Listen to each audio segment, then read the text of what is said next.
CM आवास पर चल रही कोर ग्रुप की बैठक खत्म हो गई है।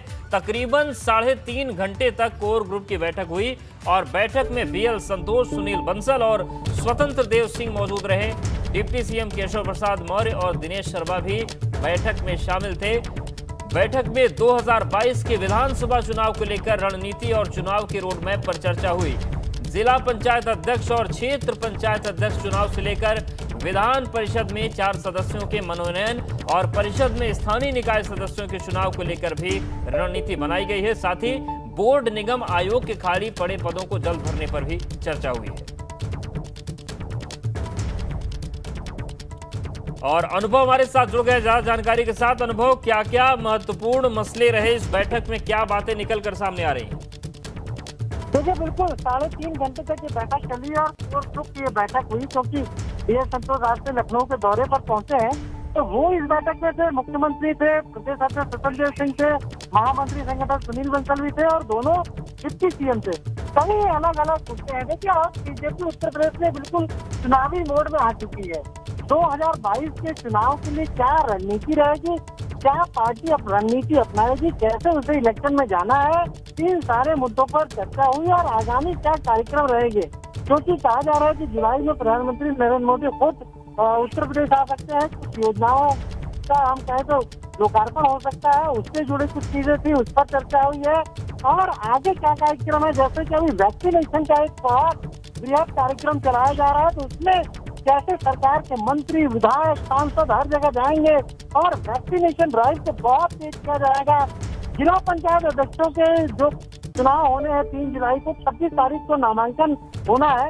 कौन उम्मीदवार होगा, कैसे बीजेपी ज्यादा से ज्यादा जिलों में अपने अध्यक्ष को जिताए, इस पर भी चर्चा हुई है। और माना जा रहा है कि कल तक जो लिस्ट है वो भी जारी हो सकती है जिला पंचायत अध्यक्षों की पार्टी की।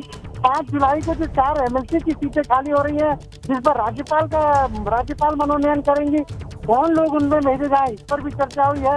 तो हम एक तरीके से कह सकते हैं कि एक महत्वपूर्ण बैठक थी और इस बैठक का असर आप आने वाले आगामी दिनों में भी जल्द देखने को मिलेगा। अवधेश, बिल्कुल, शुक्रिया आपका अनुभव, जानकारी और अपडेट्स को देने के लिए।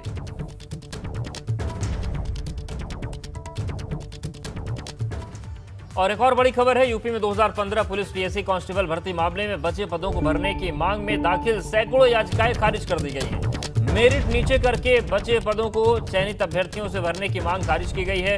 हाईकोर्ट ने सुप्रीम कोर्ट के फैसले के हवाले से कहा है, यदि नियम नहीं है तो चयनित होने मात्र से किसी को नियुक्ति का अधिकार नहीं है। सरकार सभी विज्ञापित पदों को भरने के लिए बाध्य नहीं है। याचिकाएं लगाई गई थी कि अगर मेरिट के दायरे में चयनित अभ्यर्थी नहीं आ रहे हैं तो मेरिट नीचे की जाए, लेकिन कोर्ट ने कहा कि नियम नहीं है तो नियुक्ति नहीं मिल सकती और सरकार भरे जो सभी पद हैं उनको भरने के लिए बाध्य नहीं है।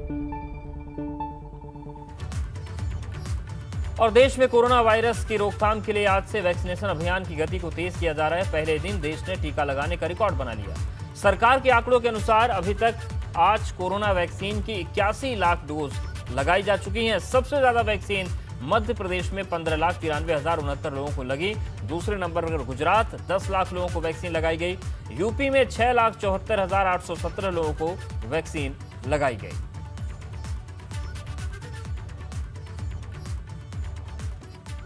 देखिए, उत्तर प्रदेश की जो योगी जी की सरकार है, इस पे पूरी नज़र रखी हुई है और क्योंकि धर्म परिवर्तन की घटनाएं जो होती हैं वो संविधान के खिलाफ हैं और कानून के खिलाफ है, तो इसलिए इस पर नजर रखी गई है। टीकाकरण पर प्रधानमंत्री मोदी ने ट्वीट किया है। उन्होंने लिखा कि आज के रिकॉर्ड तोड़ टीकाकरण संख्या खुश करने वाली है। कोविड-19 से लड़ने के लिए वैक्सीन हमारा सबसे मजबूत हथियार बनी है और उन सभी को बधाई जिन्होंने टीका लगवाया और सभी फ्रंटलाइन वॉरियर्स को भी बधाई जिन्होंने ये सुनिश्चित किया कि इतने सारे नागरिकों को टीका मिल सके। Well done India. तो पीएम ने ट्वीट किया है और फ्रंटलाइन वॉरियर्स को बधाई दी है जिन्होंने इतनी बड़ी संख्या में देश भर को टीका लगाया है।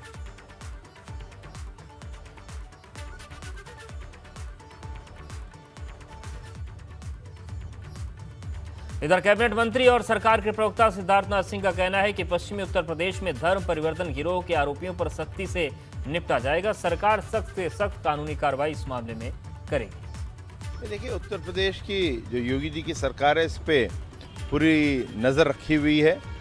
और क्योंकि धर्म परिवर्तन की घटनाएं जो होती हैं वो संविधान के खिलाफ हैं और कानून के खिलाफ है, तो इसलिए इस पर नज़र रखी गई है और हम लोग के ATS ने उसमें कार्रवाई करी है और जो गिरोह है उसको पकड़ा भी गया है और उन पर सख्त से सख्त कार्रवाई करेगी। अब विषय जो एक सामने आता है उसको देखना है, उसकी और जांच के साथ देखना है कि किस प्रकार से फंडिंग हो रही है। मगर ये जो चीज़ें हैं ये सही नहीं है, मगर इन पे नज़र है और उन पे कानूनी कार्रवाई पूरी हुईगी। वहीं साधु संतों की सबसे बड़ी संस्था अखिल भारतीय अखाड़ा परिषद ने भी बड़े पैमाने पर सनातनियों के धर्मांतरण पर गहरी नाराजगी जताई है। अखाड़ा परिषद के अध्यक्ष महंत नरेंद्र गिरी ने आरोप लगाया कि कुछ कट्टर मुसलमान, मुस्लिम धर्मगुरु और मौलवी इस देश का इस्लामीकरण करने में जुटे हैं। ऐसे लोगों के खिलाफ कड़ी कार्रवाई होनी चाहिए। गाजियाबाद में आज लगभग 1000 हिंदू सनातन परंपरा के मानने वाले व्यक्तियों का कुछ मुसलमान के लोगों ने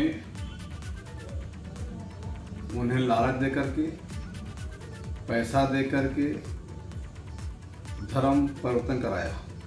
कुछ कट्टरवादी मुसलमान, उनके धर्मगुरु मौलवी भारत का इस्लामीकरण करना चाहते हैं। यह कभी उनका सपना पूरा नहीं हो पाएगा। बरेली में भी धर्म परिवर्तन का मामला सामने आया है, जहां पीलीभीत के युवक ने पहचान छिपाकर पहले युवती से दोस्ती की और फिर दुष्कर्म के बाद जबरन धर्मांतरण करवा के निकाह कर लिया। इसके बाद आरोपी युवक ने युवती को कुछ दिनों के बाद मारपीट करके घर से निकाल दिया। इस घटना के बाद इज्जतनगर थाने में युवक समेत 4 के खिलाफ FIR दर्ज कराई गई है। खबरों के मुताबिक युवक ने फेसबुक पर अपनी पहचान छिपाकर दोस्ती की और फिर शादी का झांसा देकर दुष्कर्म का वीडियो बनाया और ब्लैकमेल करने लगा।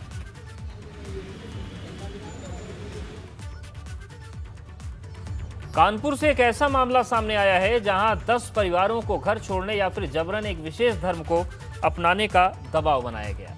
मामला कर्नलगंज थाना क्षेत्र का है, जहां किशोरी से छेड़खानी और उसके घर पर हमला करने के मामले में पुलिस ने मुख्य आरोपी और उसके एक साथी को गिरफ्तार कर लिया, लेकिन अभी भी कई आरोपी फरार हैं। इस बीच पीड़ित परिवार का कहना है कि आरोपी उन पर धर्म परिवर्तन करने का दबाव बना रहे हैं, नहीं तो मोहल्ला छोड़ देने की धमकी दे रहे थे। वहीं पुलिस कमिश्नर ने इस मामले को गंभीरता से लिया है। शनिवार की रात को एक घटना हुई थी कर्नलगंज में, जिसमें कि 2 पक्षों में मारपीट हुई। जो FIR लिखी गई और जो जांच हुई उसमें पाया गया कि एक लड़की है, बच्ची है, उसके साथ छेड़खानी हुई और उसके बाद ये मारपीट हुई।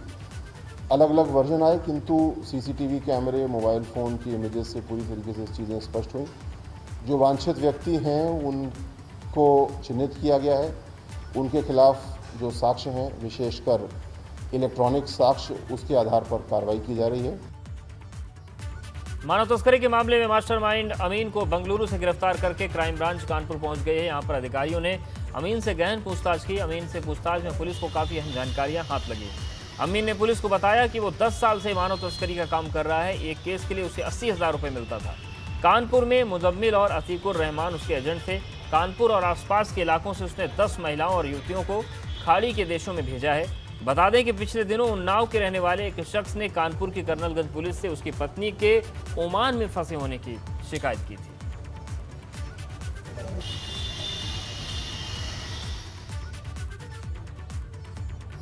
देश में अवैध रूप से रह रहे रोहिंग्या सोने की स्मगलिंग के साथ ही मानव तस्करी भी कर रहे हैं। बीते दिनों उत्तर प्रदेश के अलग अलग जनपदों से पकड़े गए 6 रोहिंग्याओं की पूछताछ में ये सनसनीखेज जानकारियां सामने आने के बाद ATS और देश की अन्य खुफिया एजेंसियां सतर्क हो गई हैं। यही नहीं, रोहिंग्याओं के हवाला कारोबार से जुड़े होने की भी जानकारी मिल रही है। रोहिंग्याओं के आपराधिक नेटवर्क की जड़ें खंगालने के लिए ATS ने बीते दिनों गिरफ्तार 6 लोगों की रिमांड मांगी और इनसे पूछताछ में कई बड़े खुलासे हुए।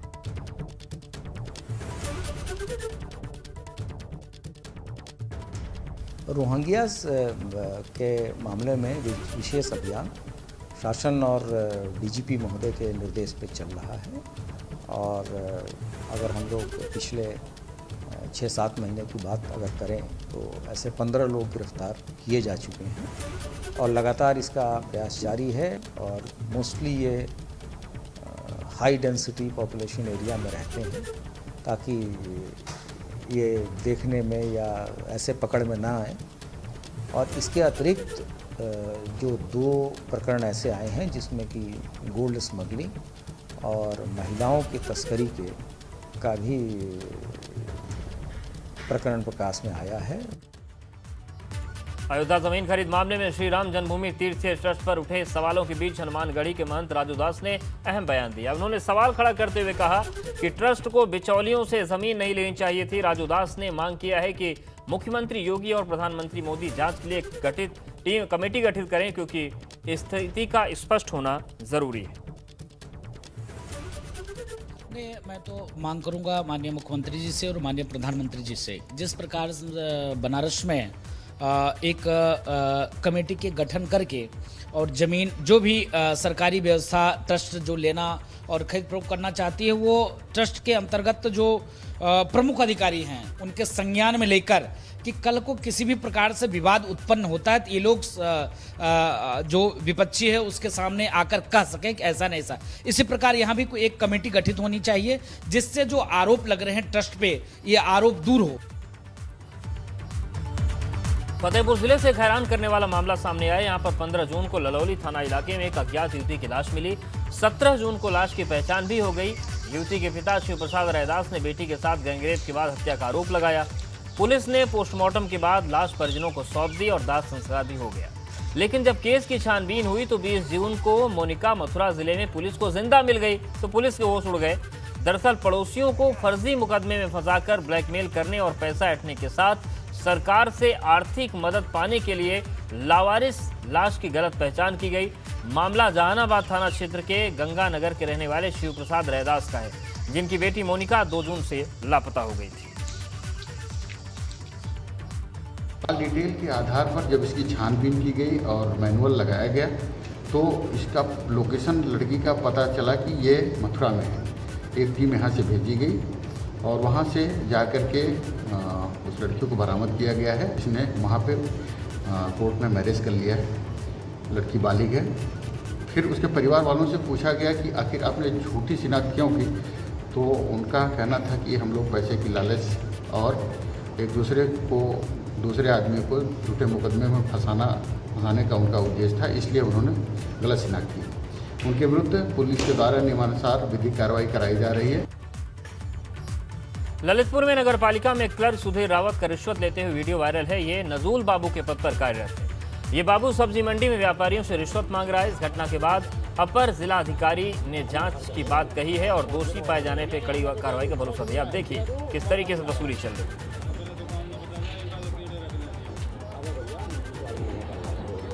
देखो 6 महीना से करा रहे, 2 महीना की जगह 8 महीना से करा रहे। अब तो वही करा रहे हर लगाना फटकरी और रंग को हो जाए, सबकी बात रही है।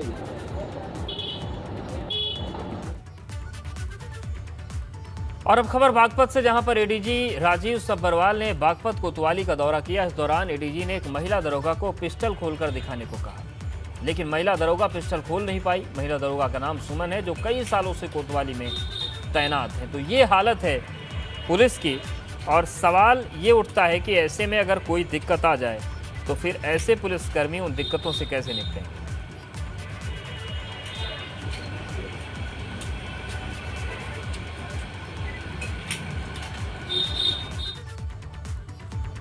रायबरेली में आज पुलिस ने 15,000 की नामी शिक्षिका अनामिका शुक्ला के शैक्षणिक प्रमाण पत्रों पर कस्तूरबा गांधी आवासीय बालिका विद्यालय बछरावा में नौकरी करने वाली युवती को गिरफ्तार कर लिया है।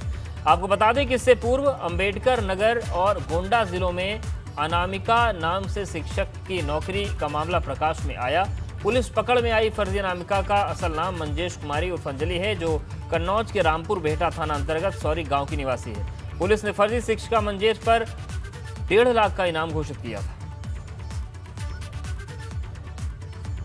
विवेचना के दौरान में उन्होंने पाया कि अनामिका शुक्ला के डॉक्यूमेंट्स पर मंजेश उर्फ अंजलि नाम की एक युवती जो कि कन्नौज की रहने वाली है, उसके द्वारा नौकरी की जा रही है और वेतन लिया जा रहा है। उन्होंने इसको अपनी विवेचना के दौरान अभियुक्त बनाया और उस पर 15,000 रुपये का इनाम भी लगाया। उस अभियुक्त को आज थाना बछरावा की पुलिस ने गिरफ्तार कर लिया है। और अब बात करते हैं फतेहपुर की, जहां पर अवैध खनन की शिकायत पर जांच करने पहुंचे एसडीएम से बदसलूकी का मामला सामने आया है। मामला फतेहपुर की खागा तहसील का है, जहां पर अवैध रूप से डंप किए गए मोरंग की शिकायत मिलने पर जब खनन पट्टेदार से पूछताछ के लिए मौके पर एसडीएम पहुंचे तो वहां पर मौजूद पट्टेदार ने एसडीएम के सामने हंगामा और बदसलूकी शुरू कर दी। हंगामा बढ़ता देख एसडीएम को अपने सुरक्षा कर्मियों के साथ बिना कार्रवाई वापस लौटना पड़ा, लेकिन जब एसडीएम के निर्देश पर खनन पट्टाधारियों के खिलाफ एफआईआर दर्ज हो गई।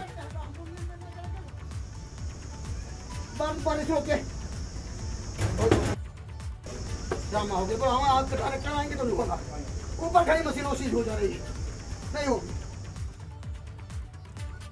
कानपुर के हैलेट अस्पताल में अब जानलेवा बीमारी ब्लैक फंगस का नया वेरिएंट सामने आ गया है। डॉक्टर्स ने इस नई बीमारी को ऑप्टिक न्यूराइज का नाम दिया है, जिसे दुनिया में सबसे पहला मामला बताया जा रहा है। ब्लैक फंगस के इस नए वेरिएंट में मरीज की आंखों की नसों में सूजन आ जाती है और जैसे जैसे दिक्कत बढ़ती है वैसे वैसे मरीज की आंखों की रोशनी चली जाती है। इस खतरनाक बीमारी को लेकर हैलेट अस्पताल के डॉक्टर्स ने अपनी रिसर्च शुरू कर दी।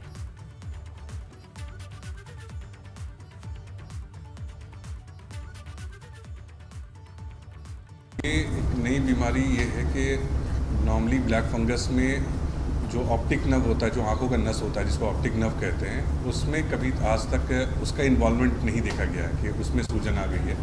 ये पहला एक केस आया है जिसमें ऑप्टिक न्यूराइटिस मैंने ऑप्टिक नर्व में सूजन आ गया है मुकोरमाइकोसिस यानी ब्लैक फंगस की वजह से। ये फर्स्ट केस है दुनिया भर में, हमने उसका पूरा लिटरेचर सर्च किया कि अभी तक कोई किसी भी दुनिया में किसी कोने से भी ये केस रिपोर्ट नहीं हुआ है। तो डॉक्टरों का कहना है कि ऑप्टिक न्यूराइटिस का दुनिया में ये पहला मामला है। इससे पहले इस बीमारी का कोई भी मरीज दुनिया भर में नहीं मिला है। समस्या इलाज को लेकर है, क्योंकि ब्लैक फंगस स्टेरॉइड के ज़्यादा सेवन से हो रहा है और ऑप्टिक न्यूराइटिस का इलाज स्टेरॉइड देने पर ही हो सकता है। ऐसे में फ़िलहाल तो मरीज़ की जान बचाने के लिए डॉक्टर लगे हुए हैं। कानपुर से कैमरामैन पंकज निगम के साथ रतीश त्रिवेदी, एबीपी गंगा। सोनभद्र में कोरोना के टीकाकरण को लेकर गजब का जोश और उत्साह दिख रहा है। यहाँ पर लोग टीका लगवाने के लिए बड़ी संख्या में आ रहे हैं। 18 साल से लेकर उससे ज़्यादा उम्र वाले सभी लोग सेंटर पर पहुंच रहे हैं। दुद्धी सामुदायिक स्वास्थ्य केंद्र पर आए ज़्यादातर लोगों ने अपनी पहली डोज ली।